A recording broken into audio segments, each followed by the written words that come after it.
y todo, entonces nunca me había metido a este mundo, ¿verdad? Y la verdad me ha cautivado mucho el poder ya estudiar y ver históricamente qué se ha escrito, qué es lo que eruditos antes que nosotros nos han marcado, ¿verdad? O digamos ellos guiados por el Espíritu Santo han escudriñado cuál es la verdadera, la forma correcta de abordar la escritura.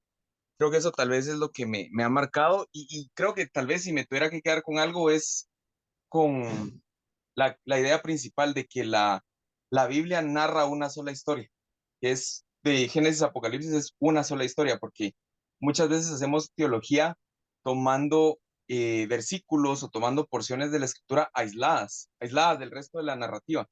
Y ahí es donde caemos peligrosamente en lo que mencionabas en las primeras clases, en alegorías, en sacar incluso lecciones morales o lecciones de principios, pero quitando a Cristo de la ecuación. Entonces creo que eso es tal vez lo que más me ha impactado del curso. Ok, bien.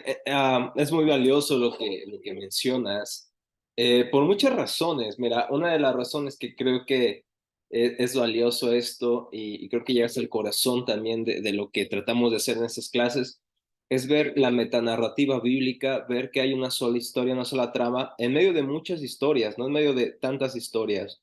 Yo les preguntaba hace unas semanas cómo ustedes, a la luz de lo que hemos visto, especialmente quiero que recuerden los tres contextos necesarios para conocer la Biblia o para conocer un texto, o lo que también he denominado los horizontes. Y en los horizontes, bueno, no lo denominé yo, ¿no? Viene Leinster, viene también Lawrence y otros hablando de estos horizontes, pero entender el horizonte textual epocal y pactual, y también el horizonte canónico nos va a ayudar a entender mejor cada texto. Yo les preguntaba a ustedes cómo predicarían acerca de jueces.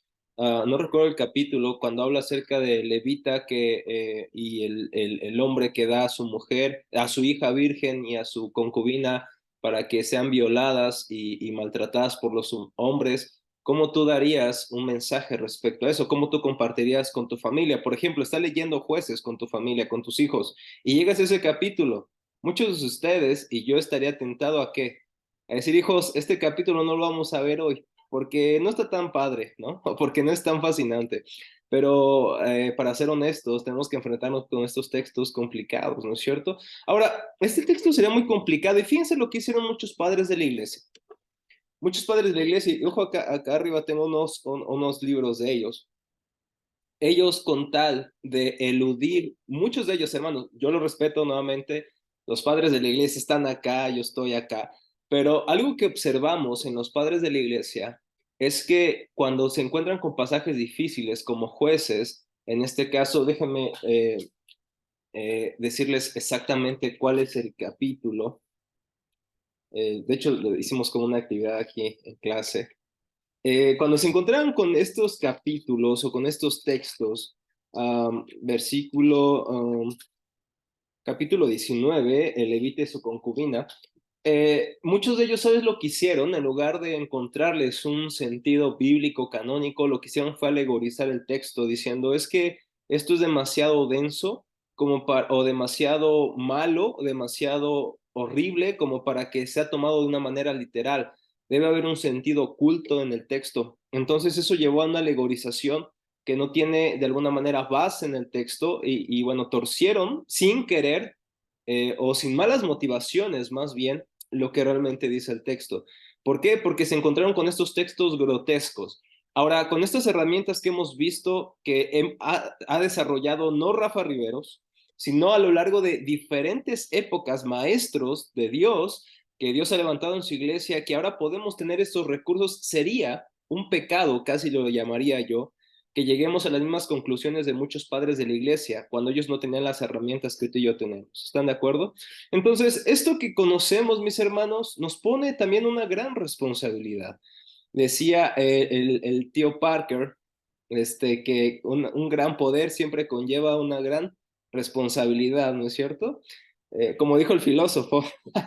Entonces, yo he escuchado varios pastores que dicen esa frase sin hacer crédito al abuelito de Spider-Man, ¿no? Entonces, ya estás conociendo un poco más de esto, ¿y qué vas a hacer con esto?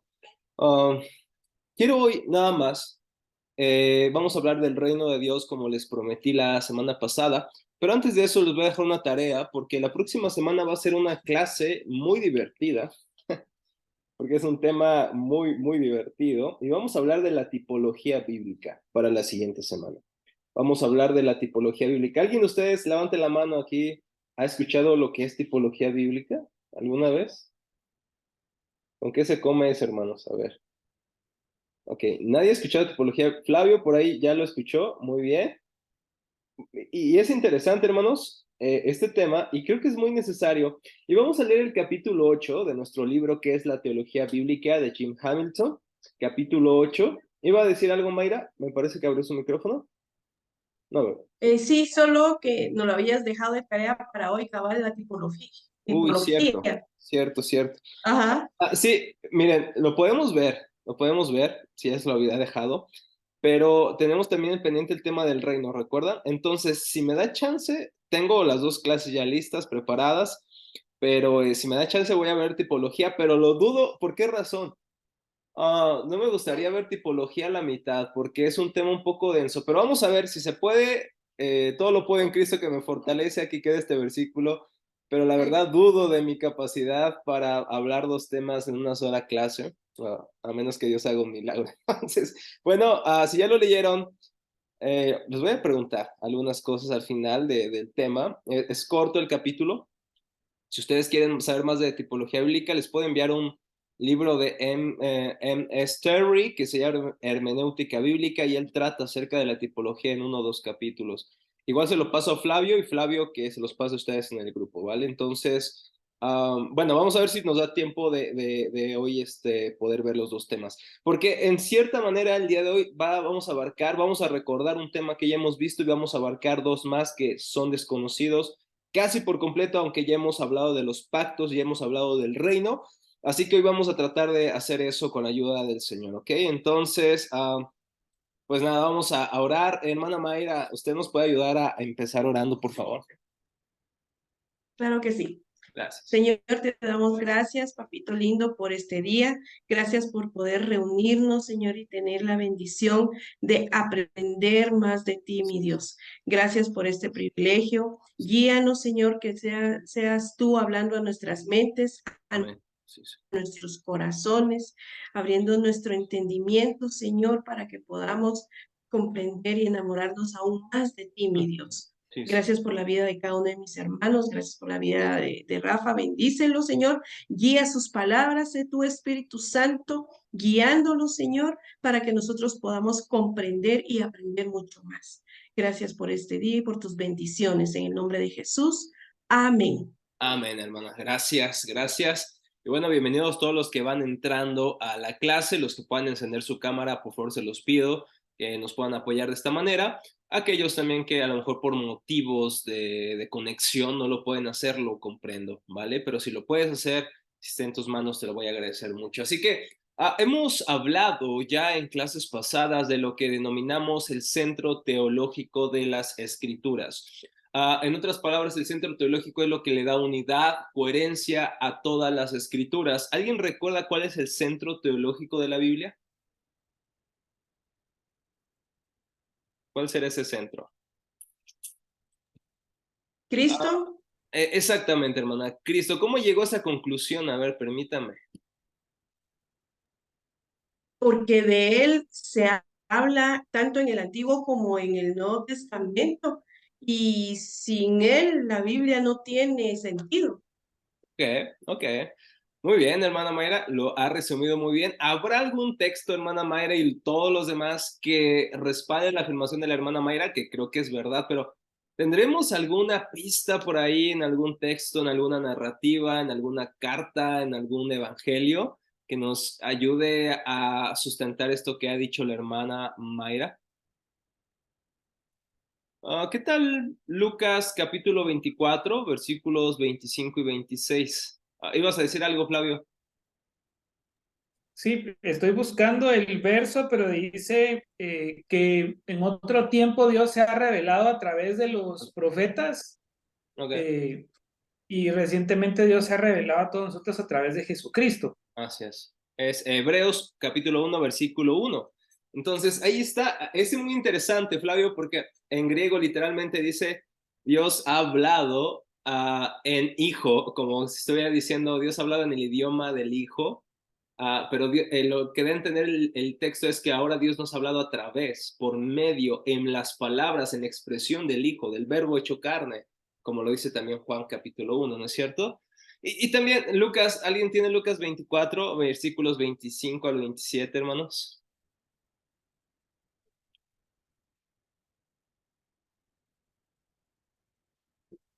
Lucas capítulo 24, versículos 25 al 27.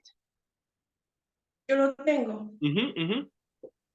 Entonces él les dijo, oh insensatos y tardos de corazón para creer todo lo que los profetas han dicho. ¿No era necesario que el Cristo padeciera estas cosas y que entrara en su gloria? Y comenzando desde Moisés y siguiendo por todos los profetas, les declaraban en todas las escrituras lo que de él decían. Ok, muchas gracias, hermana Mayra. Entonces, lo que hizo Jesús es darles una clase de teología bíblica, ¿están de acuerdo? Les mostró en el Antiguo Testamento acerca de lo que de él decían.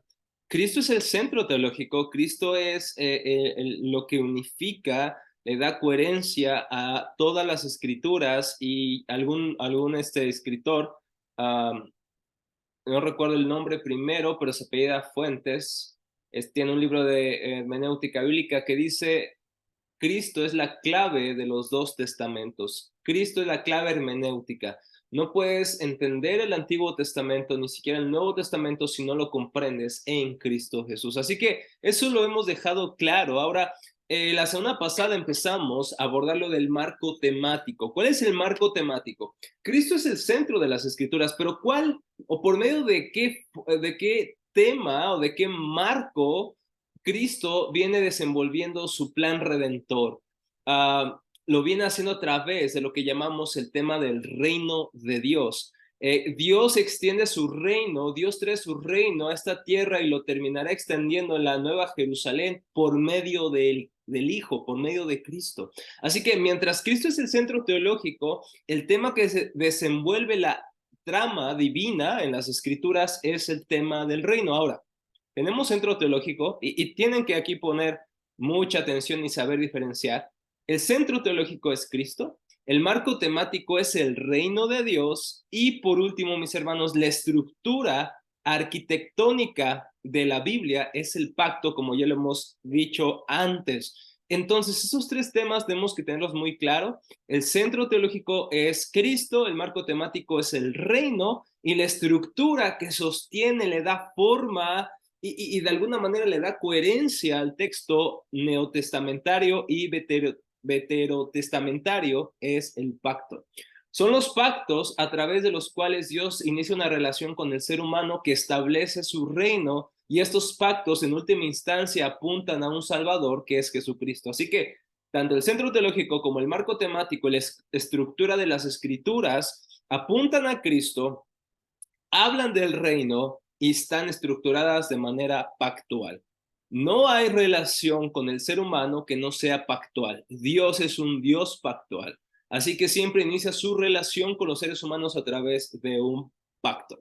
Por ejemplo, muchos dicen, esto no es cierto porque en Génesis capítulo 1 no vemos un pacto con Adán, pero hemos identificado lo que llamamos el pacto de obras. Dios le da mandamientos, condiciones que él debe de cumplir y si él falla, ¿qué va a pasar? Se va a romper el pacto. Entonces, el hombre, al desobedecer a Dios por la voz de la serpiente, él rompe el pacto y es desechado del huerto del Edén, aunque no es destruido, sino que incluso Dios le da una promesa de redención. Dios lo cubre y demás, pero ese es el primer pacto que Adán rompe y entonces vienen otros pactos. Y para algunos dispensacionalistas que les conocen, los dispensacionalistas clásicos, creen que cada pacto es una forma en que Dios trató con el hombre en diferentes épocas, pero que no necesariamente cada pacto está relacionado. Contrariamente, creemos que la cosmovisión bíblica plantea que todos los pactos son parte de un solo pacto, que es lo que vamos a abordar también el día de hoy. Adelante, Claudia, Flavio. Ahí me confundo. Gracias, Rafa. Claudia, por ahí se suma en un minutito. Está escuchando, pero se suma en un minuto. Ok, Una pregunta acá, Rafa, tal vez una reflexión hacia adentro, ¿verdad? Es que, pues comúnmente podemos de alguna manera escuchar algunas predicaciones que hablan de un pacto, de una vía nuestra hacia Dios, pero entiendo que de alguna manera parte de lo que nos deja evidencia la Escritura es que los pactos son de Dios hacia el hombre, ¿es correcto? claro. O puede aplicar o sea, o puede ser recíproco según tu perspectiva. Sí, creo que hay una respuesta del hombre, Flavio, pero algo que tú dijiste es muy importante. El primer paso lo da Dios, siempre. Dios es el iniciador de los pactos. Nunca verás al ser humano buscando a Dios, pero verás al Dios Santo buscando a los hombres pecadores por gracia y por amor. Entonces, esto es un patrón de todos los pactos bíblicos, querido Flavio. Siempre el iniciador del pacto es Dios. Dios inicia un pacto con Noé, Dios inicia un pacto con Abraham, Dios inicia un pacto con Moisés, Dios inicia un pacto con David. Y todos estos pactos son iniciados por Dios. ¿Ok? Entonces, eso es importante entenderlo. ¿Por qué? Porque eso también nos habla de un rasgo de Dios. Dios siendo santo, no teniendo necesidad de tener una relación con nosotros porque somos pecadores. Es más, debería detestarnos y hacernos a un lado para siempre de su presencia. Sin embargo, decide revelarse a los seres humanos a través del pacto para salvarlos, para tener comunión con ellos. Y como veremos en las páginas finales de la Biblia, con el propósito de yo seré su Dios y ustedes serán mi pueblo. Esa es la cláusula del pacto. Siempre en los pactos hay esta cláusula o esta promesa, este eslogan o este lema, como llaman algunos autores. Yo seré su Dios y ustedes serán mi pueblo. Ese es el propósito de los pactos. Y estos pactos siempre inician con Dios. Para un tema, para un tratamiento, digamos, más profundo del tema, les recomiendo, en español está el libro de Zach, no recuerdo el apellido, Brown, pero se llama Vínculo Sagrado. Vínculo Sagrado es un libro en español que nos habla del pacto de una manera concisa, no es tan largo, de hecho es un libro breve, quizá como Vaughan Roberts, muy breve, pero es una buena introducción al ver cómo funcionan los pactos en la Biblia, pero es lo que puedo decir, Flavio. Dios inicia los pactos y el hombre responde, pero como consecuencia de la revelación de Dios, ¿entiendes? O sea, Dios se revela y entonces el hombre responde, nunca al revés. Porque en las escrituras vemos un patrón, vemos rebelión, sin embargo Dios salva a algunos por gracia solamente, pero siempre el hombre está corriendo y ocultándose de Dios, como en Génesis 3. Cuando el hombre cae en pecado, en lugar de correr hacia Dios, desde ahí, desde Génesis 3 hasta nuestros días, los seres humanos nos escondemos detrás de los arbustos, escogemos nuestra propia religión, hacemos nuestras propias hojas de higuera, tratamos de ocultarnos de Dios y buscar salvación en hojas que no nos pueden cubrir, en lugares que no pueden cubrir nuestra vergüenza, en lugares que no nos pueden redimir y salvar. Ese es el patrón que ha surgido desde la caída hasta nuestros días. Por eso es que Dios siempre se tiene que revelar primero, ¿no es cierto? Entonces, no sé si más o menos aportó a la idea. Súper. Gracias Flavio por el link. Exactamente, Michael Brown y Isaac no sé qué, son dos autores. Entonces, está muy bueno. Gracias también por el resumen. Entonces, el centro teológico es Cristo, el marco temático es el reino y la estructura que de alguna manera la forma a toda esta metanarrativa, toda esta historia son los pactos, ¿ok? Entonces, ya sea que tú seas dispensacionalista, progresivo, revisado, ya sea que seas, eh, ¿cómo se llaman estos hermanos? Del pacto progresivo, como es Peter Gentry, y al parecer Thomas Snyder, un profesor muy respetado del Southern Baptist Theological Seminary, o ya sea que abrace la teología del pacto, todos estas vertientes o estas visiones del pacto siempre van a estar de acuerdo en una sola cosa quizá, en que el pacto es crucial a la hora de entender el texto tanto del Antiguo y Nuevo Testamento. Por muchas desviaciones en temas secundarios que tú tengas con ellos, siempre estaremos de acuerdo en algo. El pacto es de suma importancia para entender todas las escrituras. Adelante, Roberto.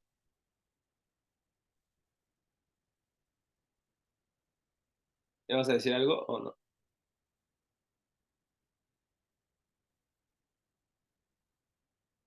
Creo que no, no aprendiste tú. O a lo mejor lo abriste por accidente.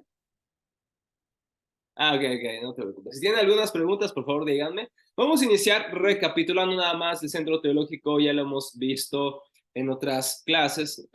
Entonces, Cristo es el principio unificador o el centro teológico tanto del Antiguo como del Nuevo Testamento. Con esto queremos decir que no puedes entender, no puedes comprender a cabalidad ni el Antiguo ni el Nuevo Testamento si no ves la Biblia con los ojos de Cristo, diría Maes Van Pelt.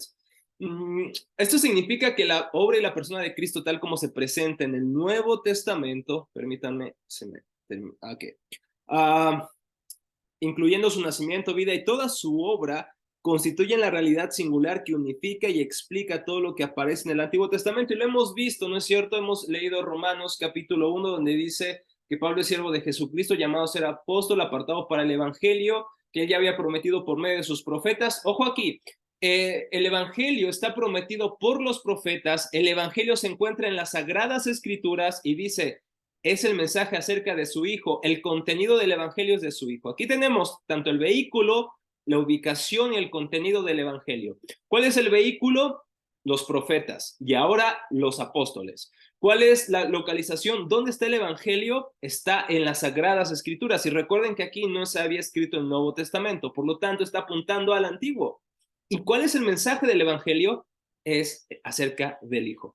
Entonces aquí está un buen resumen de lo que se tratan las escrituras. Y ahorita vamos a ver también cómo Pablo habla acerca del reino de Dios. Pero es un buen resumen. Si alguien te dice, oye, ¿por qué debo leer el Antiguo Testamento? Cítale Romanos capítulo 1, versículos 1 al 3. Y todo lo que hemos visto ya en clase, yo creo que ya estás en una posición muy buena para responder. Para Pablo, bueno, también el Antiguo Testamento es fundamentalmente el Evangelio prometido. De hecho, unos escritores del RTS llaman a un libro, se llama Teología, Introducción a la Teología Bíblica del Antiguo Testamento y le titulan El Evangelio Prometido. ¿Por qué? Porque el Antiguo Testamento es eso, es el Evangelio prometido y en el Nuevo Testamento entonces, ¿cuál será? Si el Antiguo Testamento es el Evangelio prometido, ¿cómo podríamos ponerle al Nuevo Testamento?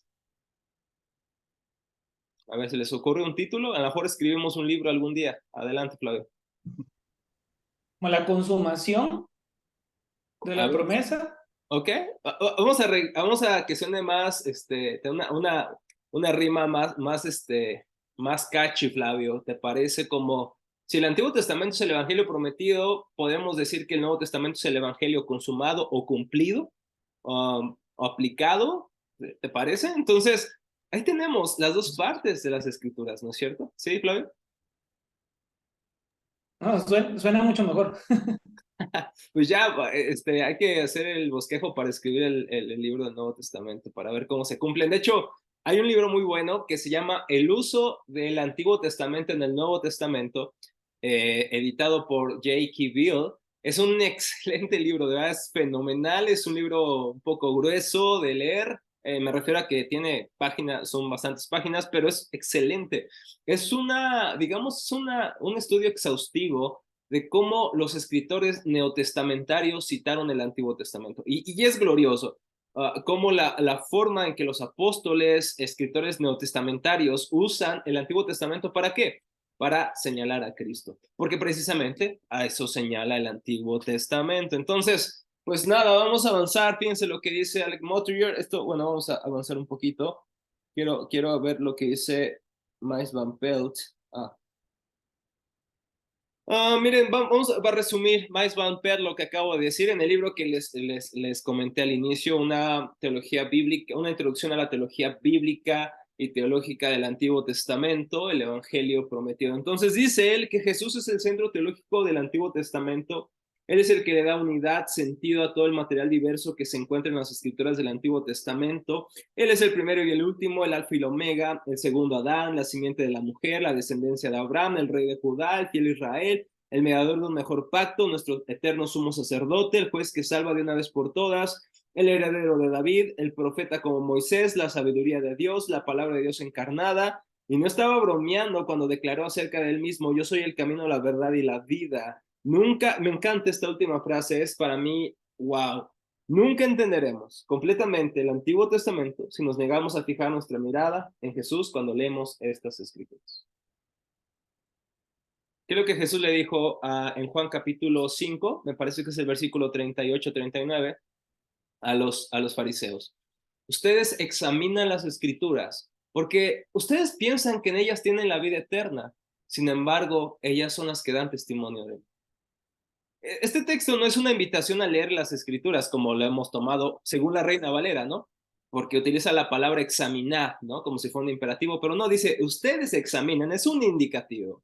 Ustedes examinan las escrituras. De hecho, si vemos los estudios, por ejemplo, de los masoretas, que fue un grupo de judíos que trató de traer el hebreo, el texto hebreo con signos vocálicos, le empezó a poner algunos puntitos para la pronunciación y demás, que nos ayudan mucho a los que no somos judíos, ¿no es cierto? Entonces, los masoretas eran tan cuidadosos, contaban todas las palabras. De hecho, las masoras son anotaciones en la Biblia hebrea de detalles tan increíbles que dices, wow, estos tipos eran muy estudiosos. Así eran quizá los fariseos, tan estudiosos, examinaban la palabra que usa Jesús aquí, es que da el sentido de que ellos eran muy cuidadosos en su estudio.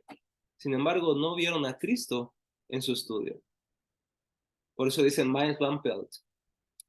Nunca entenderemos completamente el Antiguo Testamento si nos negamos a fijar nuestra mirada en Cristo cuando leemos las Escrituras. Por aquí hay un comentario.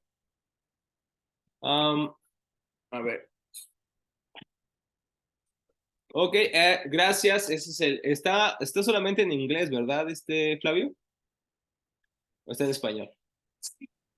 No, ubiqué una traducción al español, pero es artesanal de alguien que agarró Google Translator, entonces creo que no es tan Ok, bueno. va a estar un poco difícil leerlo así, pero pues obviamente es más fácil que leerlo en inglés, entonces, go ahead, ¿no? Adelante, puedan leerlo. Bueno, vamos a avanzar. Está increíble esto que dice Miles Van Pelt. Me gustaría aquí quedarme con bueno, vamos a leer esto que dice rápido Luis Berkhoff en los principios de interpretación bíblica. Este sí está en español, así que este sí lo pueden encontrar en español. Él dice, las diversas líneas de la revelación del Antiguo Testamento convergen hacia Cristo y las del Nuevo Testamento irradian de él. Es solo en su centro unificador. Quizá un título sinónimo y también que puedes usar en lugar de centro teológico, puedes hablar de Cristo como el centro unificador. Jesucristo, que las narrativas de la Escritura encuentran su explicación. Y no solamente diríamos las narrativas, la poesía, las cartas del Nuevo Testamento, etcétera, todo tipo de género literario encuentra su centro unificador en Cristo. Ahora vamos con lo que nos interesa por lo menos el día de hoy. Y es el marco temático. Y el marco temático decíamos que es el reino de Dios o el reino de los cielos, como lo así apunta también Jesús. Fíjense, constituye el reino de Dios el marco temático de la Biblia, tanto del Antiguo como del Nuevo Testamento. Une, cohesiona, estabiliza y da forma a todos los demás temas y conceptos bíblicos. Fíjense, el tema del reino no es un tema secundario. ¿Alguien recuerda cómo predicaba Jesús? ¿Cómo llegaba y predicaba Jesús? ¿Qué es lo que decía? Normalmente, ¿cuál era su speech? Adelante, Néstor. El reino de los cielos se ha acercado. Por lo tanto, ¿qué deben de hacer aquellos que han escuchado ese mensaje del reino de los cielos? ¿Cuál era el llamado de Jesús? El reino se ha acercado. Arrepentirse y convertirse. Exactamente, Roberto. Arrepiéntanse y conviértanse de sus pecados, ¿no? Arrepiéntanse de sus pecados, conviértanse. ¿Por qué? Porque el reino de Dios ha llegado. Ese fue el mensaje de Jesús.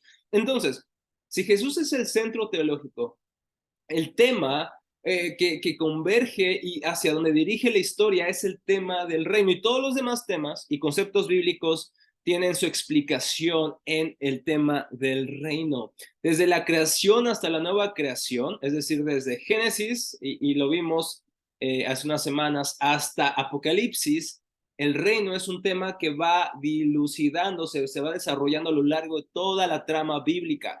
El pacto, la ley, el profeta, los profetas, el sacerdote, el rey, la redención, la sabiduría, la guerra, las naciones, la herencia, la presencia divina, la idolatría, la vestimenta de los sacerdotes. Es muy interesante para un tratado, o quieren conocer más de lo que cada pieza del traje, por así decirlo, de los sacerdotes implicaba y hacia dónde apuntaba. Les invito a leer el libro de J.K. Bill y ya aprovechando de que Flavio nos está dejando todos los links, se llama El Templo y la Misión de la Iglesia. Es un excelente libro, lo recomendé hace unas semanas en redes sociales. Entonces, es un buen libro para hablar acerca de estos detalles de la vestimenta de los sacerdotes, de los ornamentos del templo. Es bastante bueno este libro. Es muy, muy, muy, muy bueno. Así que nada, el juicio, la salvación, la fe, esperanza, amor y cualquiera de los muchos otros temas que atraviesan las páginas de las Escrituras pueden ser comprendidos cuando hablamos del tema del reino. Fíjense, voy a asignar algunos textos. Cintia, ¿me puedes ayudar a leer Marcos 1, 14 y 15?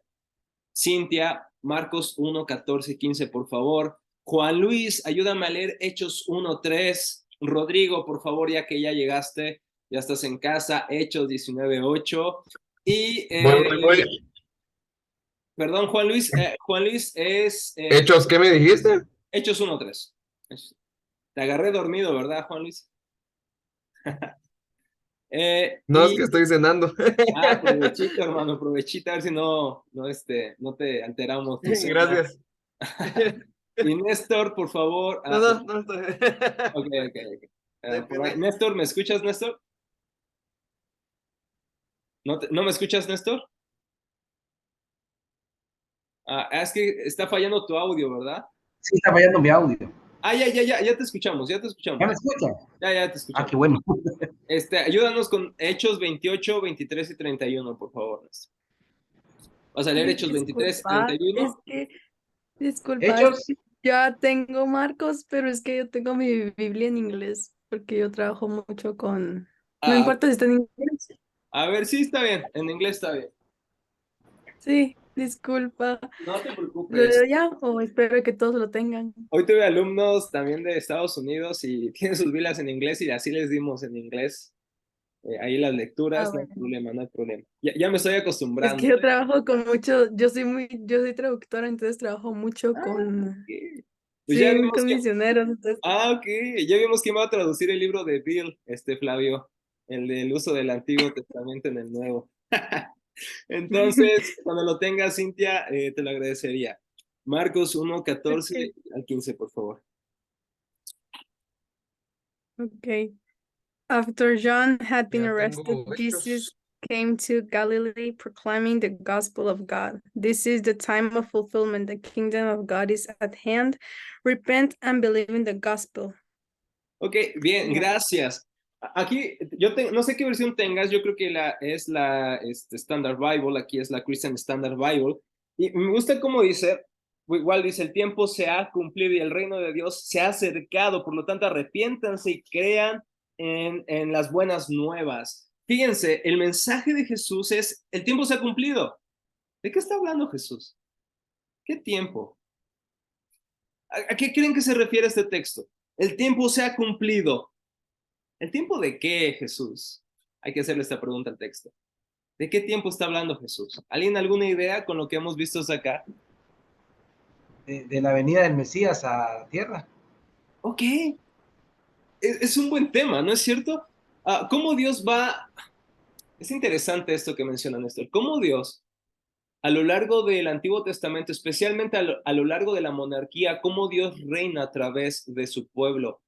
Dios usa un rey davídico, ¿no? Dios usa un rey para establecer su reino y escoge a Sión como el monte de su presencia, donde las personas venían, se encontraban con él y desde Sión, a través de un rey humano, en este caso David y su descendencia, Dios reinaba en el pueblo. Sin embargo, ellos solamente apuntaban a un verdadero rey, al verdadero rey, a la verdadera descendencia de David, a la verdadera descendencia de Abraham, a la verdadera descendencia de la mujer, Génesis 3:15, y ese es Cristo. Entonces, el rey ha venido, por lo tanto el tiempo se ha cumplido, el reino ya llegó, porque yo ya llegué.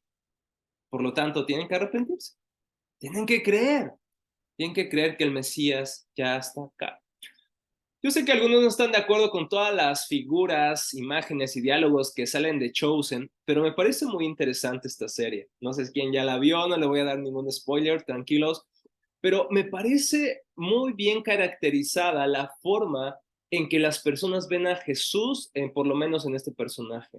Lo ven como alguien no esperado. Ellos esperaban un Mesías rimbombante, lleno de poder militar, lleno de fuerza que imponga, pero no un Mesías que ama, no un Mesías que viene y ayuda al pobre, no un Mesías que restaura a las prostitutas y toma de lo más vil y menospreciado del mundo, sino que ellos esperaban un rey militar.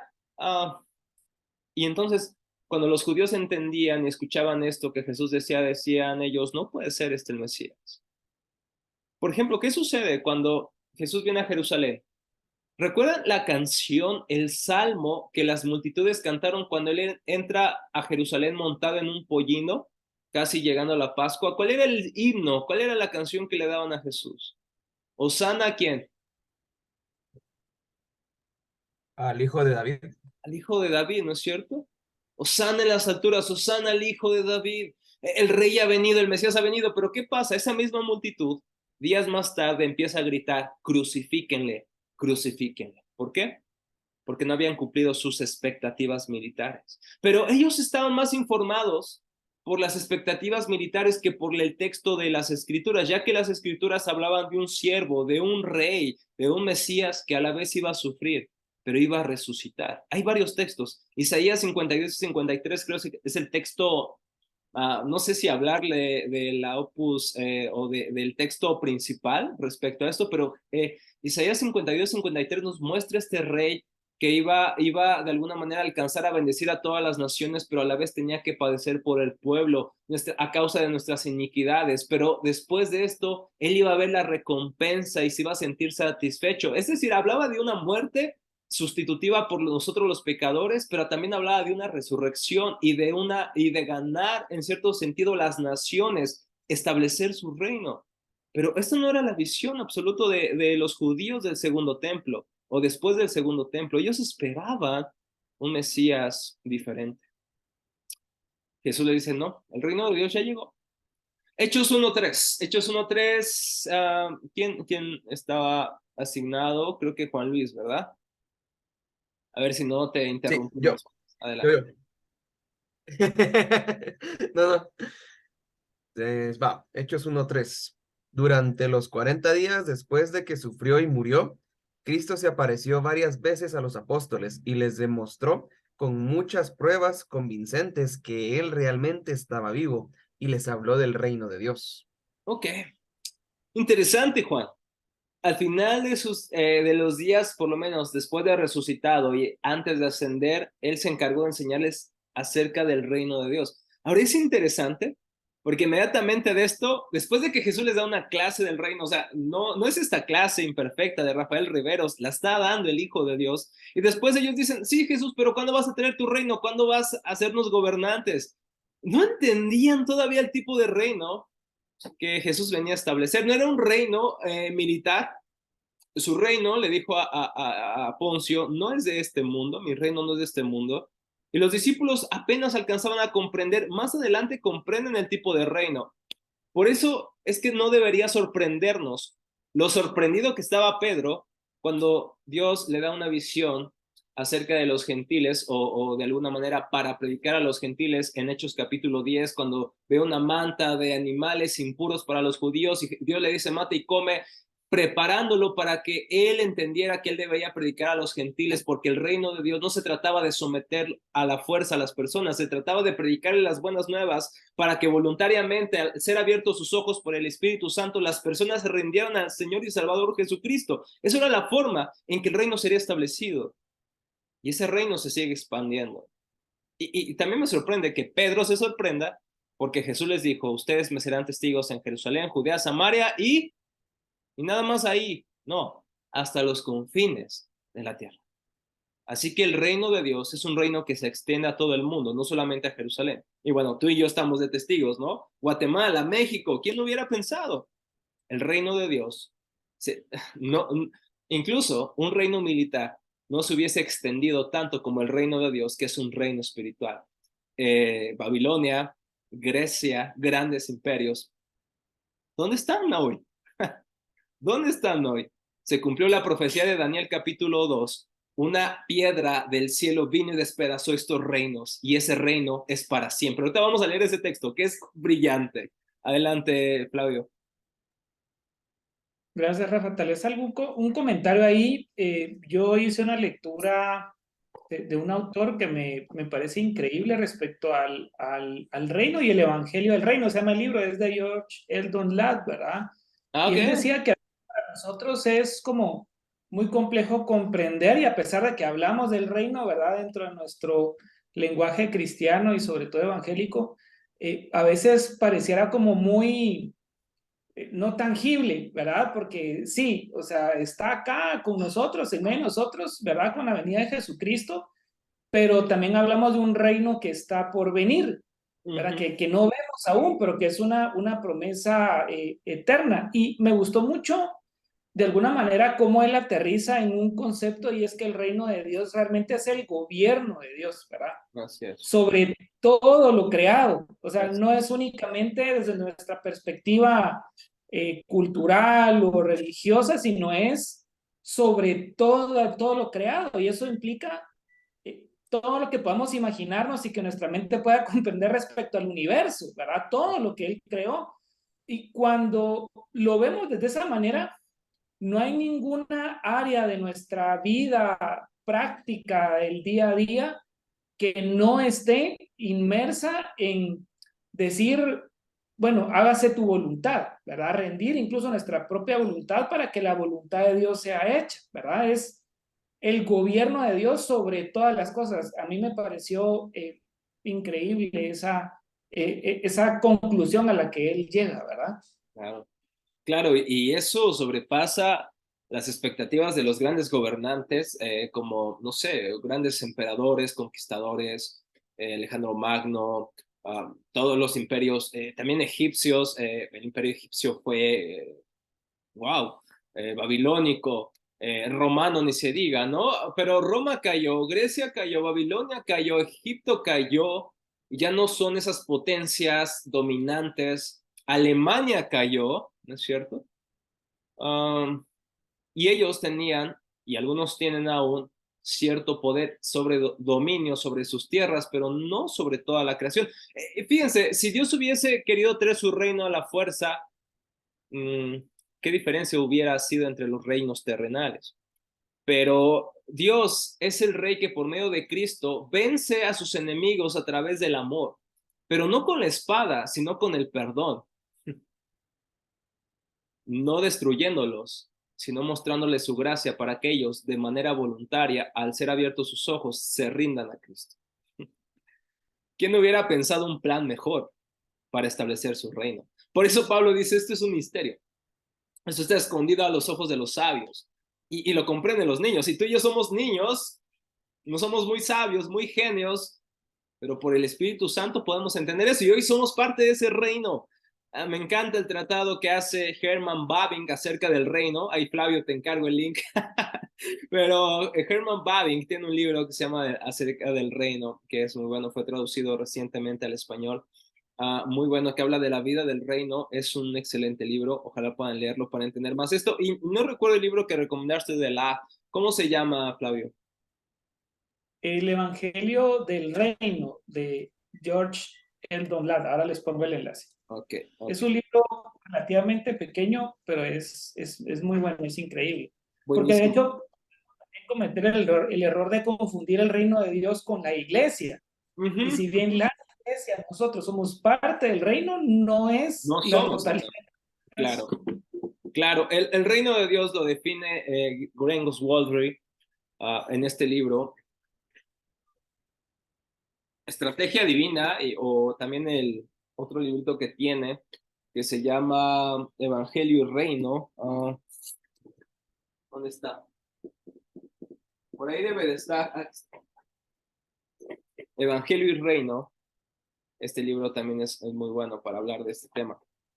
Define el reino como el gobierno de Dios sobre el pueblo de Dios en el lugar de Dios. Ahorita vamos a ver la definición, creo que la puse aquí en una diapositiva, pero ese es el reino de Dios. Entonces la iglesia es parte del reino, pero no somos el reino de Dios, somos parte del reino de Dios. El reino de Dios es se cumple la promesa del pacto, yo seré su pueblo, yo seré su Dios y ustedes serán mi pueblo. Es dominando Dios toda la creación. ¿Y eso qué significa? Eso significa que la creación va a ser totalmente restaurada. Hermanos, Génesis 1, versículos 26-27, Dios crea al hombre a su imagen y semejanza, ¿para qué? Para que ejerza dominio y extienda el reino a lo largo de toda la creación, para que domine y someta toda la creación. Por lo tanto, mi pregunta es, ¿el propósito de Dios en Génesis 1 era que los hombres estuvieran de alguna manera limitados a quedarse en el jardín del Edén, o cuál era su chamba? Era extenderse, ¿están de acuerdo? Entonces, Génesis 1 inicia con un jardín y terminamos con una gran ciudad que abarcaría la mayor parte de la creación. ¿Por qué razón? Porque ese fue el propósito de Dios, extender su reino. El primer Adán falló, pero el segundo Adán no falló y no fallará. Él ya vino en la primera venida a empezar este reino, a inaugurar el reino. Estamos, por lo tanto, viviendo los últimos tiempos. Desde que Cristo vino ya son los últimos tiempos. ¿Por qué? Porque pronto Cristo vendrá por segunda vez y redimirá todas las cosas. Así que ya estamos en lo que los teólogos llaman en el ya, el ya, pero el todavía no, ¿no? Ya somos salvados, ya somos redimidos, pero todavía no completamente esta creación. Así que por ahí Flavio ya nos mandó todos nos toca ahorrar muchísimo dinero. Sí, no, Meli, esto es para que lo anoten, no se vayan, miren, les voy a recomendar algo, no lo pongan todo en la wish list y lo compren mañana, espérense, compren uno, léanlo, si no están ahorita, están leyendo otro tema, tienen otras tareas, no los compren todavía, pero ténganlos ahí presentes. Eso es lo que a mí me ha ayudado, porque yo tengo también el síndrome de comprar todos los libros que quiero. Desde que me casé, esto ha cambiado rotundamente. Esos libros que tengo atrás ha sido de 10 años quizá, que he ido poco a poco comprando. Nos gustaría ser millonarios, ¿a poco no? Y también tener el tiempo para leerlos, hermanos. También es otro tema, ¿no? Hechos 19:8, este le toca a Rodrigo, a ¿verdad? Rodrigo. Okay. Sí, sí. Vale.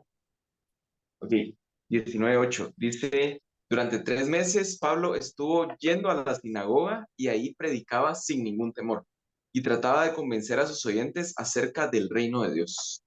Ok, es interesante esto, Rodrigo, porque en otras ocasiones, en Hechos, dice que Pablo usaba las escrituras para convencerlos acerca de que Jesús era el Cristo, y en este caso también dice que para convencerlos acerca del reino de Dios. Así que el reino de Dios y Cristo están íntimamente ligados, porque es Cristo el Rey que establece el reino de Dios. Por eso es que el reino de Dios y Cristo están supremamente ligados, son inseparables, por así decirlo. Entonces, Dios establece su reino a través de un rey. En el Antiguo Testamento lo hizo a través del rey davídico y hoy lo hace a través de la descendencia de ese rey, el cumplimiento de todas las promesas que es Cristo. Es interesante, a mí me sacó de onda la primera vez que leí este texto, pero Flavio, ayúdame con segunda de Timoteo 2:8, me parece. Segunda de Timoteo 2:8, a ver si no me equivoco. Pero este texto está cañón, decimos aquí en México, está raro. ¿Cómo es que un pastor le escribe a otro pastor lo siguiente? No sé si ya lo tienes, Flavio. Sí, listo. Segunda Timoteo 2:8. Ajá. De Jesucristo, del linaje de David, resucitado de los muertos conforme a mi evangelio. Ok.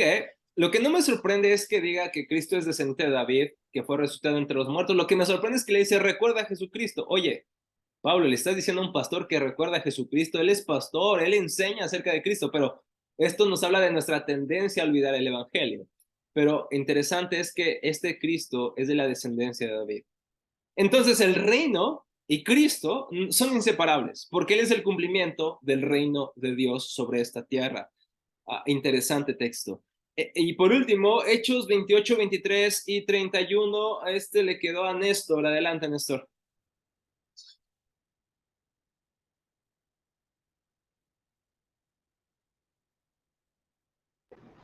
¿28, 23, va? Ajá, 28, 23 y Y de ahí te saltas al 31, por favor. ok.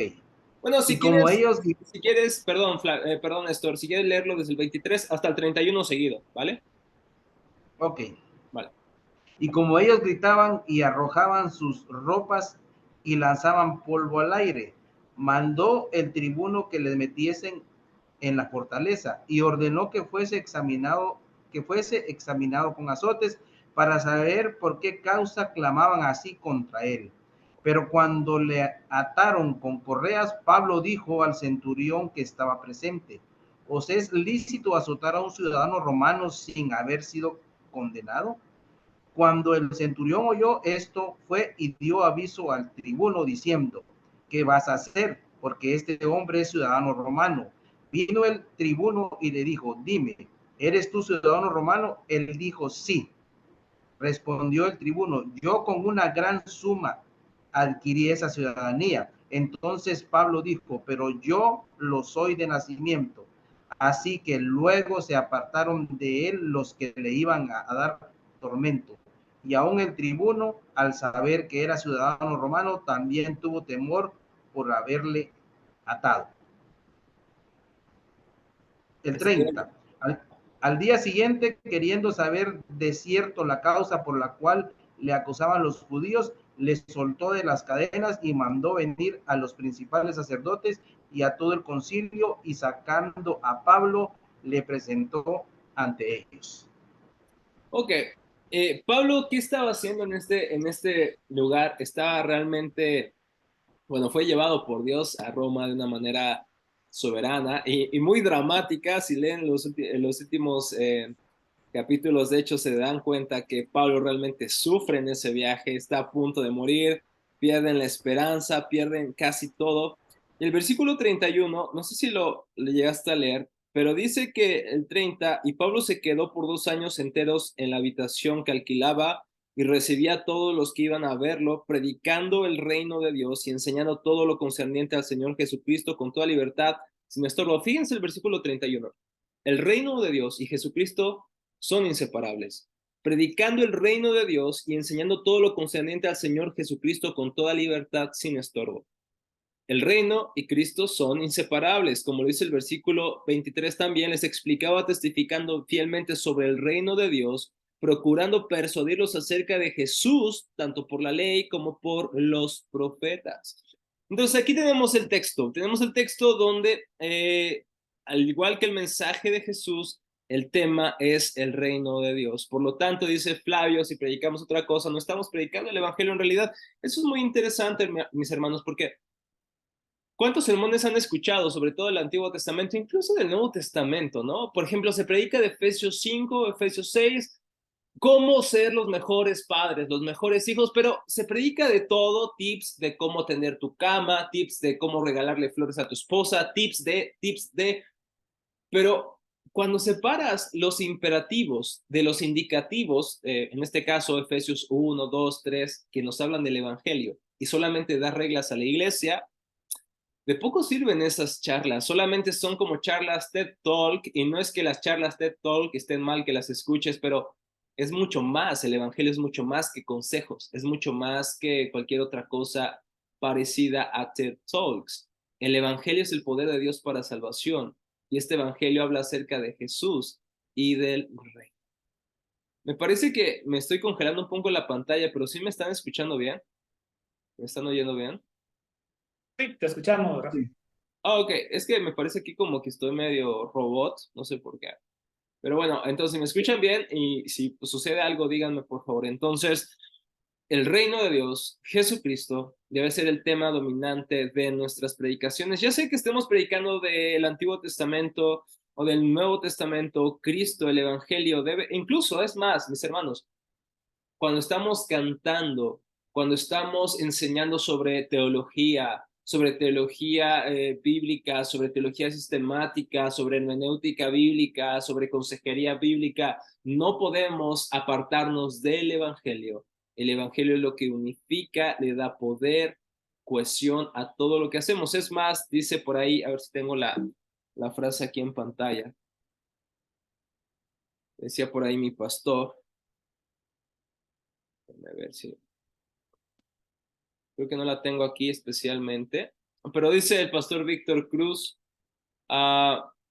si predicamos, enseñamos o hacemos cualquier otra cosa aparte del Evangelio, no estamos siendo fieles al mensaje o sí, al mensaje total de las Escrituras. Así que todo nuestro ministerio, toda nuestra enseñanza, todo lo que hacemos en la iglesia debe estar anclado a Jesucristo. Así que, a ver, déjenme ver porque me estoy viendo así como medio cortado. Sí me están escuchando ahí, ¿verdad?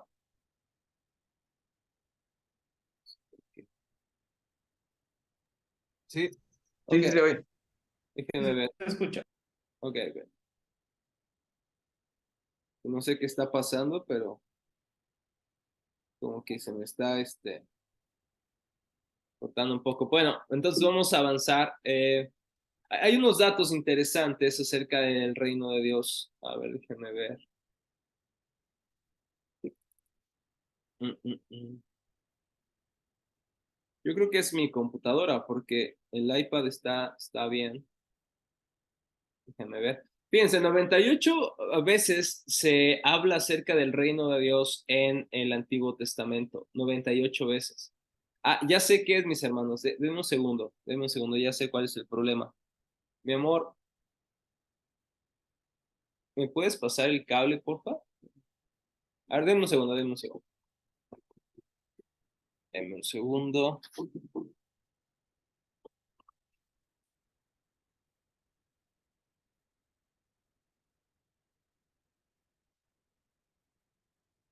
Ya, amor, gracias. Ya. Creo que ese es el problema. Sí, hermanos, discúlpenme, era el problema que la Mac ya está muriéndose en la pila y eso hace obviamente que ya se empiece como a alentar o ya se quiera apagar. Entonces ese fue el detalle. Una disculpa, hermanos, por esta falla. Estamos en vivo, esto no está grabado, así que entonces el reino de Dios se habla 98 veces en el Nuevo Testamento y 84 veces en los Evangelios. Entonces ahí está el tema muy predominante, el tema tanto del antiguo, el reino. Sin embargo, fíjense, así como el reino de los cielos o el reino de Dios, así como una frase como tal, no aparece en el texto hebreo, pero en el texto hebreo sí nos da la idea del reino. Ahora, ¿cómo interpreta el Nuevo Testamento lo que Dios viene haciendo en el Antiguo Testamento con la frase el reino de los cielos o el reino de Dios? Y aparece 85 veces por lo menos en los evangelios, mayormente por la boca de Jesús, el mayor intérprete y la interpretación definitiva del Antiguo Testamento. Es interesante, me gusta mucho esto que dice el buen James Walworthy en el Evangelio y Reino, ese libro que les he recomendado hace un momento. Él dice, el reino de Dios es el pueblo de Dios en el lugar de Dios, bajo el gobierno de Dios. Si podemos definir el reino de Dios, creo que es la mejor definición hasta ahorita que creo es muy fácil de comprender y muy fácil de memorizar. El reino de Dios es el pueblo de Dios. Un segundo. El reino de Dios es el pueblo de Dios en el lugar de Dios, bajo el gobierno de Dios. ¿Okay? Entonces es el reino de Dios, es el pueblo de Dios en el lugar de Dios, bajo el gobierno de Dios. ¿Okay? ¿Ya lo anotaron? El reino, a ver, la siguiente semana lo vamos a repetir, así que vamos a memorizarlo. El reino de Dios es el pueblo de Dios en el lugar de Dios, bajo el gobierno de Dios. Qué interesante frase. Fíjense lo que dice John Bright. ¿Nos puedes ayudar a leer esto, por favor, Rodrigo, que tenemos aquí de John Bright? Por favor. Claro. Dice, el concepto del reino de Dios involucra, en un sentido real, el mensaje total de la Biblia. No solo ocupa un lugar preponderante en la enseñanza de Jesús, se encuentra de una forma u otra a lo largo y ancho de la Biblia, al menos si podemos verlo a través de los ojos de la fe del Nuevo Testamento. De Abraham, quien salió a buscar la ciudad cuyo arquitecto y hacedor es Dios, Hebreos 11:10, Génesis 12:1, hasta que el Nuevo Testamento se cierra con la ciudad santa, la nueva Jerusalén descendiendo del cielo de Dios, Apocalipsis 21:2. Comprender lo que significa el reino de Dios es acercarse mucho al corazón del Evangelio de Salvación que se encuentra en la Biblia. Ok, gracias. Esto que dice John Bright es muy, muy interesante. Es un buen libro que lamentablemente también está en inglés, pero es muy bueno lo que dice. El concepto del reino de Dios de alguna manera resume el mensaje total de todas las escrituras. ¿Qué es el reino de Dios? Según leímos de hace rato. Es el pueblo de Dios. ¿En dónde? En el lugar de Dios. Bajo el gobierno de Dios.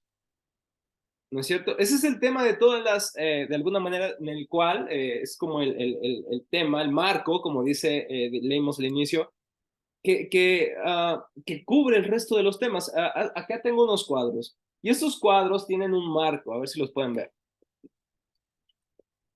Nos lo regaló la prima de mi esposa. Entonces, ella los pintó, están muy bonitos. Eso hace que nuestro departamento se vea cool. Pero estos cuadros tienen un marco y en este marco encierra el resto de la pintura, encierra el resto de esta obra de arte. De la misma manera, el reino es el marco que encierra, engloba el resto de los temas, la creación, la caída, la redención, la restauración, que son las 4, digamos, etapas en las cuales podemos resumir la metanarrativa bíblica. Estas 4 etapas están encerradas o están enmarcadas por el reino de Dios. Así que, ¿preguntas al respecto acerca del reino? ¿Alguna pregunta, comentario? Mientras van haciéndola, fíjense lo que dice Walter H. Roth. Es un nombre muy raro de pronunciar. Un amigo me dijo, no, es que se pronuncia en inglés. No, es que no está en inglés su nombre, así que no lo voy a pronunciar bien nunca.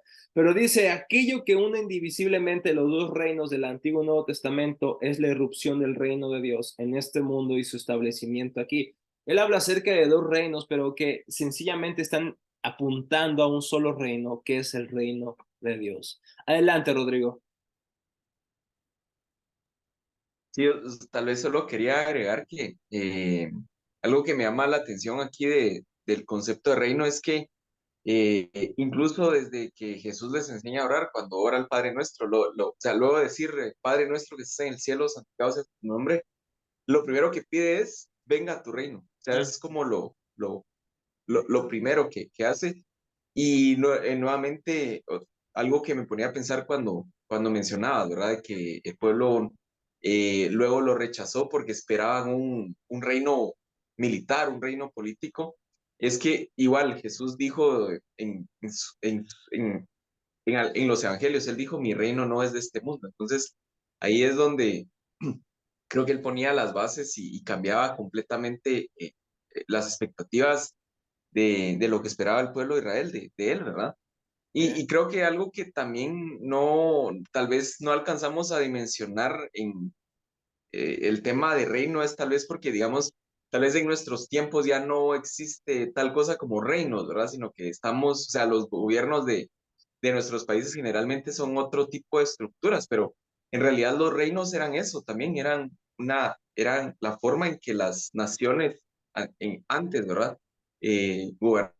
Y eso mismo es, digamos, lo que vino a predicar Jesús, a establecer Cristo, pero, digamos, un reino más grande que todos los reinos que podemos ver a lo largo de la historia. Es parecido, ¿no es cierto, Rodrigo?, a los reinos, sin embargo, difiere también profundamente de los reinos de este mundo.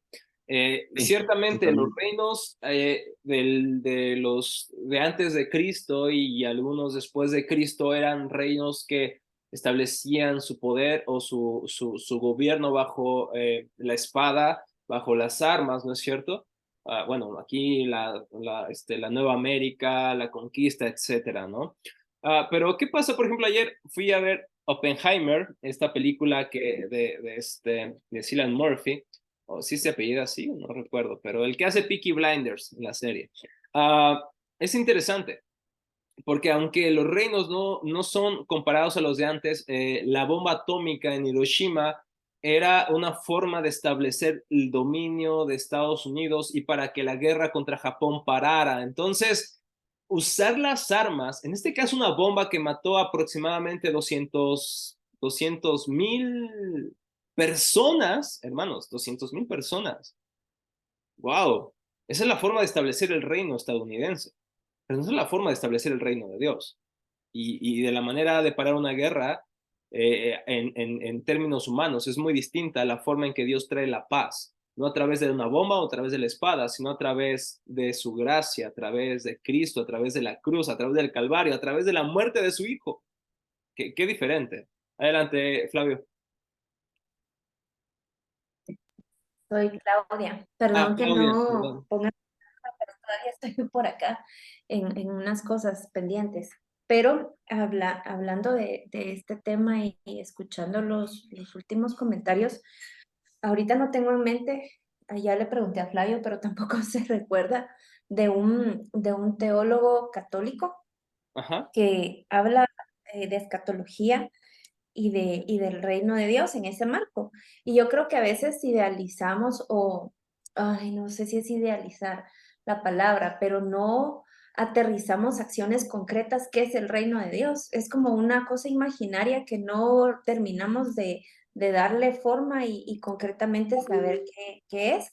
Y una de las cosas que hablaba este teólogo que a mí me hizo reflexionar mucho es que el reino de Dios también es justicia, es paz. Exacto. Entonces nosotros como cuerpo de Cristo, ¿cómo nosotros no somos los que establecemos el reino porque el reino es de Dios, pero cómo nosotros somos parte de ese reino a través de esas acciones concretas como parte de la misión de Dios, porque Claro. la misión de Dios tiene elementos de justicia, de paz, ¿verdad?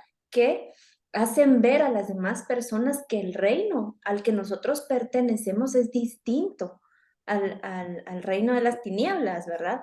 Entonces yo creo que una buena manera de, de, de concretizar, si existe la palabra, es poder apuntar también a esas acciones que hacen ver que el reino de Dios está en nuestra vida, que el gobierno de Dios está en nuestra vida.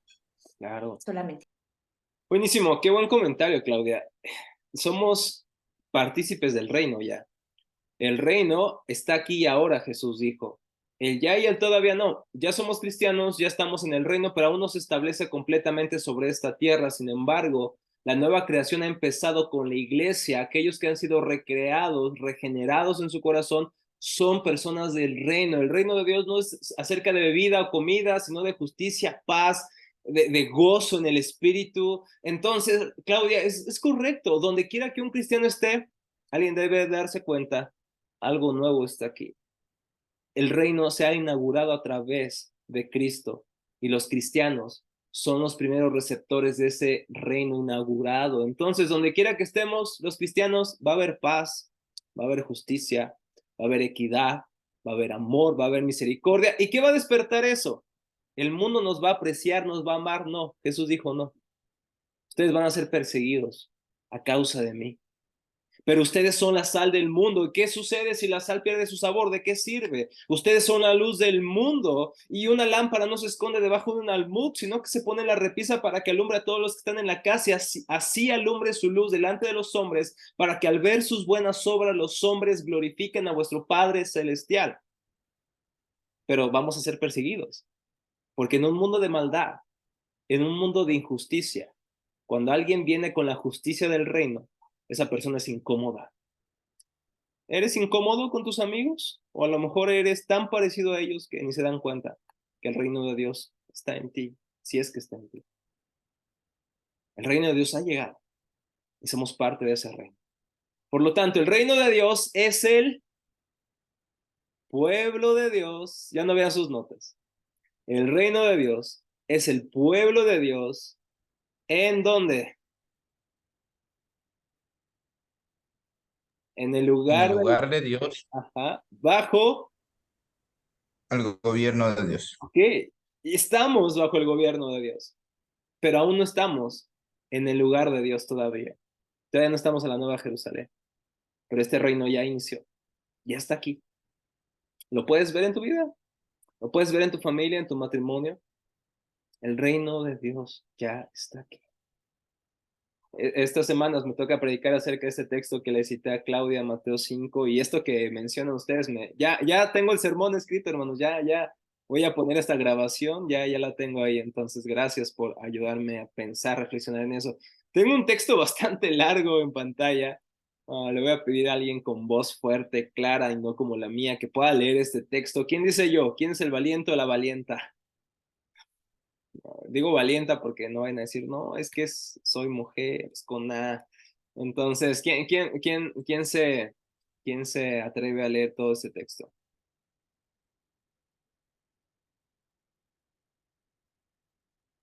Gracias, Byron. Adelante, bienvenido, hermano. Adelante. Cuando se trata de entender a Jesús como el centro teológico de la Biblia, comenzamos a reconocer que el Antiguo Testamento tiene sentido solo a la luz de su nacimiento, vida, enseñanzas, muerte, resurrección, ascensión y regreso. Y el tema del reino de Dios da el contexto para este centro teológico y viene a expresarse en el Antiguo Testamento a través de lo que comúnmente se llama historia de la redención. Este es el movimiento orgánico y progresivo de la actividad del pacto de Dios a través del tiempo, desde la creación del universo en Génesis 1 y 2 hasta la nueva creación en Apocalipsis 21 y 22. El reino de Dios se desarrolla a lo largo de las páginas de las Escrituras de época en época y de edad en edad. Comienza con la creación y la caída, Génesis 1:3, declina en el juicio con el diluvio y Babel, Génesis 4:11 y 11, continúa con los patriarcas, Génesis 12 y 50, construye la nación de Israel en el desierto, Éxodo, Deuteronomio, y luego culmina en la ocupación de la tierra bajo Josué, los jueces y la dinastía davídica en la tierra prometida, Josué y Reyes. Pero tan pronto como Dios le dio descanso a David de sus enemigos y estableció su dinastía y se completó el templo en Jerusalén, la infidelidad de Salomón, Primera de Reyes 11, marcó el comienzo de la decadencia de Israel a un reino dividido y luego exilio. Algunos de los profetas escritores capturan aspectos del exilio y en libros como Lamentaciones, Esther, Daniel y Esdras, Nehemías en los escritos. El Antiguo Testamento hebreo concluye con expectativas incumplidas sobre el regreso prometido del exilio. Esdras 1 del 1 al 4, Segunda de Crónicas 36, 22 al 23, Esdras 3, 12, Ageo 2 del 6 al 9, haciéndonos esperar la llegada del verdadero Rey del reino de Dios en el Nuevo Testamento. Marcos 1, 14 al 15. Ok, este texto está súper largo, pero creo que es muy, muy importante y muy iluminador para lo que acabamos de decir. Gracias, Byron, por la lectura. Entonces, el reino de Dios, aquí subrayó unas cosas en su pantalla, es el que da contexto para el centro teológico que es Cristo. Es decir, Cristo no viene de la nada, sino que hay el reino de Dios viene desenvolviéndose, dice el texto, desde Génesis hasta el resto de las escrituras. ¿Cómo podemos dividir o mencionar la historia en toda la Biblia? Génesis, creación y el reino de Dios establecido en esta tierra. Dios crea un jardín, templo, para que los hombres adoren a Dios, y ese jardín no debería limitarse a un espacio sagrado, sino que ese jardín debería extenderse a través del hombre. Sin embargo, el hombre cae en pecado, falla en su propósito, no guarda y cuida el templo. Ahora, es importante, la palabra abad y shamá en el hebreo aquí es unas palabras importantes. En Génesis 2:15, Dios dice que puso al hombre en el jardín para que lo cultivara y lo cuidara. Abad, shamá, para que lo protegiera. Estas palabras se utilizan solamente en el contexto del templo. Es decir, que Adán y Eva tenían que adorar, cuidar el templo, pero también era una forma de servir a Dios, de consagrarse a Dios, de adorar a Dios, y ese jardín tenía que extenderse. Sin embargo, fallan, y el reino de Dios parece que termina en un rotundo fracaso. Sin embargo, Dios tiene un plan glorioso, y no es un plan que se le ocurrió después de la caída, es un plan desde antes de la fundación del mundo en Cristo Jesús, de establecer su reino, no por Adán, sino por el segundo Adán, porque él sabía que el primer Adán iba a fracasar. Y entonces Génesis también nos habla de la caída, pero también de la promesa, Génesis 3:15, y a lo largo de Génesis vemos Dios trayendo juicio, pero trayendo redención y un pacto con Noé de no destruir otra vez a la humanidad, porque sin duda, si por el hombre fuera, Dios hubiese destruido completo y para siempre al hombre. Sin embargo, en vez de eso lo salva, hace un pacto con un hombre desconocido llamado Abraham, y entonces a través de Abraham el reino se va estableciéndose. Dios cumple una promesa: tu descendencia se multiplicará y poseerá la tierra prometida, y la tierra prometida es poseída después de 430 años y más, y entonces el reino parece establecerse. Es el reino parcial, como lo llama Vaughan Roberts. Sin embargo, este reino no es perfecto ni completo, y entonces este reino y este pueblo que debía cumplir el mismo mandamiento de Adán, de llevar y extenderse a todas las naciones, falla, es infiel en contra de Dios. El pueblo de Israel, que de alguna manera se le traslada la comisión de Adán de sojuzgar la tierra, y fallan, y entonces viene el exilio. Ellos terminan sin expectativas, sin esperanza, pero hay profetas como Isaías, Jeremías, Ezequiel, Zacarías, que profetizan una Jerusalén restaurada. Ahora es importante esto, porque a pesar que es restaurada, el restaurado del templo, el segundo templo, no se cumplen las expectativas de Isaías y de muchos profetas, de que en la Nueva Jerusalén ya no iba a haber dolor, ya no iba a haber muerte, iba a haber, el niño iba a meterse en la cueva de la serpiente, el león iba a pastar con el buey, pero no, vemos muerte, vemos destrucción. Entonces, el segundo templo no es el cumplimiento de las profecías, sino que estas profecías están apuntando a un templo escatológico y mejor que el templo de Jerusalén, la Nueva Jerusalén. No sé si les pareció bien este resumen, pero el reino de Dios va extendiéndose a lo largo de todo el Antiguo Testamento hasta que se inaugura en Cristo en el Nuevo Testamento, y hoy estamos en la época escatológica de donde pronto Cristo volverá. Yo la verdad es que amo a mi familia, amo a mi esposa, pero si Cristo viene hoy, hermanos, va a ser glorioso, glorioso. Así que no deberías de temer por la segunda venida, deberíamos estar muy contentos, porque será entonces todas las promesas de Isaías. Voy a estudiarlas, me parece que en 2 semanas más, y creo que será la última clase, pero vamos a estudiar cómo será nuestra patria celestial y cómo todas las promesas se cumplen por fin en la era que viene después de que Cristo venga por segunda vez. Vamos a terminar con esta visión panorámica que es el libro de Vaughan Roberts, básicamente resumido. La visión panorámica: tenemos el patrón del reino. Voy a abordar de una manera muy elemental este tema, pero entonces tenemos, vamos a llamarle las etapas que Vaughan Roberts utiliza para hablar del reino de Dios en todas las escrituras. Son siete etapas. Tenemos el reino, el patrón del reino. ¿Cuál es el patrón del reino? Tú y yo fuimos creados, Adán y Eva fueron creados para ser virreyes de Dios. Normalmente explicamos que los hombres fueron creados para ser mayordomos, pero no. Fuimos creados no solamente para ser mayordomos y administradores, pero para ser virreyes, para someter, para llevar la imagen de Dios y someter esta tierra. En otras palabras, nosotros éramos virreyes comisionados por Dios. Es importante entender esto, porque el texto dice en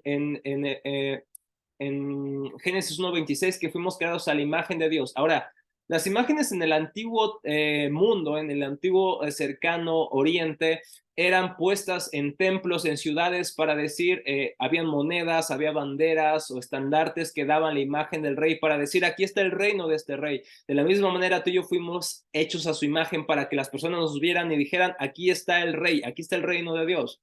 Ahí está el patrón del reino. Dios extendiendo su reino. El reino perdido, Génesis 3, el hombre falla, como dijimos, pero Dios promete que este reino será restaurado. Es más, promete que el mayor enemigo de este reino, Satanás, será destruido y aplastado por la descendencia de la mujer.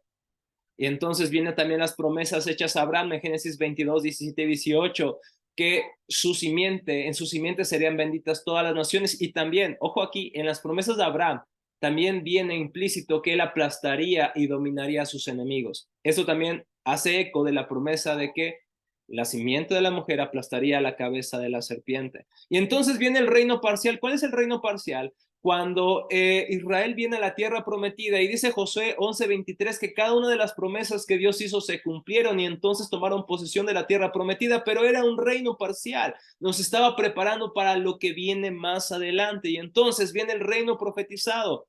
Rapidísimo, alguien que pueda leer Daniel 2:34-35, que es un texto que les prometí que íbamos a leer. Daniel 2:34-35. ¿Puedes ayudarme a leerlo, por favor, Mayra? Daniel 2:34-35 y también los versículos 44 y 45.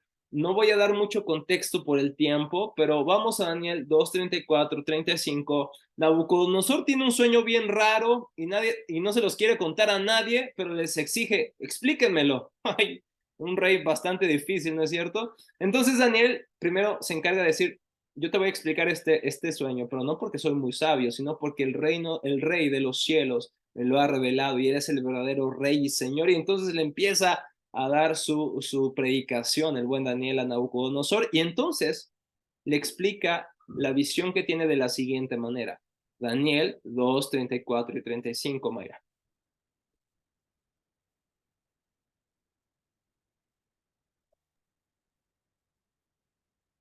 Estabas mirando hasta que una piedra fue cortada, no con mano, e hirió a la imagen en sus pies de hierro y de barro cocido, y los desmenuzó. Entonces fueron desmenuzados también el hierro, el barro cocido, el bronce, la plata y el oro, y fueron como tamo de las eras del verano, y se los llevó el viento sin que de ellos quedara rastro alguno. Mas la piedra que hirió a la imagen fue hecha un gran monte que llenó toda la tierra. Wow, hermanos, de verdad, me gustaría tener tiempo para explicar esto, pero esta piedra, Daniel explica, bueno, vamos a leerlo en el versículo 44 y 45. Adelante, Mayra. ¿A qué se refiere esta piedra? ¿Qué está comunicando Daniel a través de esta profecía? Adelante, Mayra. Y en los días de estos reyes, el Dios del cielo levantará un reino que no será jamás destruido, ni será el reino dejado a otro pueblo. Desmenuzará y consumirá a todos estos reinos, pero él permanecerá para siempre. De la manera que viste que del monte fue cortada una piedra, no con mano, la cual desmenuzó el hierro, el bronce, el barro, la plata y el oro. El gran Dios ha mostrado al rey lo que ha de acontecer en lo porvenir, y el sueño es verdadero y fiel su interpretación. Muy bien. Wow, este texto estaría para darle una sola clase. ¿Dónde estaba el jardín del Edén? Según la descripción que tenemos en Génesis 2, está sobre lo alto, de ahí fluyen unos ríos. ¿Dónde está la Nueva Jerusalén? Está en un monte alto que cubre la mayoría de la tierra. Y esta piedra se convierte en un gran monte, y dice el versículo 35, que llena toda la tierra. Sin duda, la explicación está en el versículo 4. Este es el reino de Dios que pondrá fin a todos los demás reinos y permanecerá para siempre. Tal como viste que una piedra fue cortada del monte sin ayuda de manos que desmenuzó el hierro. ¿Cuál es el templo que no fue construido y la ciudad que no fue construida por manos humanas? ¿Cuál es la edificación cuyo arquitecto y artífice es Dios? Sino la ciudad de Dios, la Nueva Jerusalén. Solamente quiero que se queden con este texto. El reino de Dios está profetizado en Daniel, en Isaías, en Ezequiel. Me gustaría, la próxima semana vamos a estudiar Jeremías 3 también.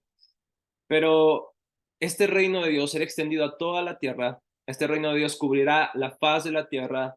Todos los reinos serán sometidos al único y verdadero rey. Toda lengua que está en la tierra, en los cielos y debajo de la tierra confesará que Jesucristo es el Señor para la gloria de Dios Padre. Un día Dios reinará por fin en toda esta tierra y todas las naciones traerán su loor, su alabanza, su reconocimiento de que Dios es el único y verdadero Rey por siempre, jamás. Y tú y yo somos parte de ese reino. Qué privilegio, hermanos, qué privilegio tan hermoso. Somos un reino de sacerdotes. Así como Adán y Eva tenían que ser al inicio, tú y yo somos recreados en Cristo para eso. Y en los evangelios vemos el reino presente, vemos el reino proclamado en hechos y en las cartas pastorales, y vemos el reino perfeccionado en el Apocalipsis. Así que, mis hermanos, no me quiero despedir sin antes saber si hay alguna pregunta. Yo sé que estamos en momentos más que para preguntar, para orar o adorar, pero no sé si alguien tenga alguna pregunta, algún comentario al respecto.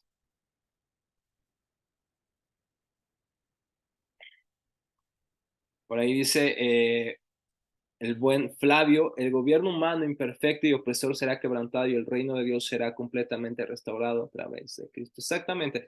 Y es algo interesante que tú leas Daniel, porque en el capítulo 9, es también muy interesante, el capítulo 7, perdón, fíjense, Daniel tiene una visión. Y en el Daniel 7:13 dice, seguí mirando en las visiones nocturnas y aquí con las nubes del cielo venía uno como el Hijo del Hombre.